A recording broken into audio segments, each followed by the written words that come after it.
Hello అండి, అందరికి నమస్కారం. ఈరోజు నేను దోసకాయ పప్పు చేస్తున్నానండి. కందిపప్పు అరగంట నానబెట్టానండి. చేదు ఉంటదేమో ఒకసారి చెక్ చేసుకో. గింజలు తీసేసానండి నేను. ఉల్లిపాయలు, పచ్చిమిరపకాయలు, వెల్లుల్లి, కరివేపాకు, టమాటా ముక్కలండి. ఇవి ఫస్ట్ ఒక స్పూన్ ఆయిల్ తీసుకున్నాను, దాన్ని వేయించుకుందాము. కందిపప్పు కూడా వేయించుకుందామండి. దోసకాయ ముక్కలు, కారం, పసుపు, ధనియా పౌడర్, జీరా పౌడర్, రుచికి తగ్గ చింతపండు తప్పకుండా వేయండి. ఇవన్నీ 3 నిమిషాలు ఫ్రై చేసిన తర్వాత వాటర్ పోస్తున్నానండి. 1 కప్పు కందిపప్పు కండి 3 కప్పులు వాటర్ పోసాను. మీడియంలో పెట్టి 5 విజిల్స్ రానిద్దామండి. పప్పు ఉడికిందండి.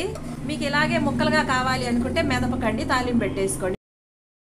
రుచికి తగ్గ సాల్ట్ అండి. 2 టేబుల్ స్పూన్ ఆయిల్ తీసుకున్నాను. ఆవాలు, జీలకర్ర, మినపప్పు, పచ్చిపప్పు, ఎండుమిరపకాయలు, ఉల్లిపాయలు, పచ్చిమిరపకాయలు, దంచిన వెల్లుల్లి రెమ్మలండి.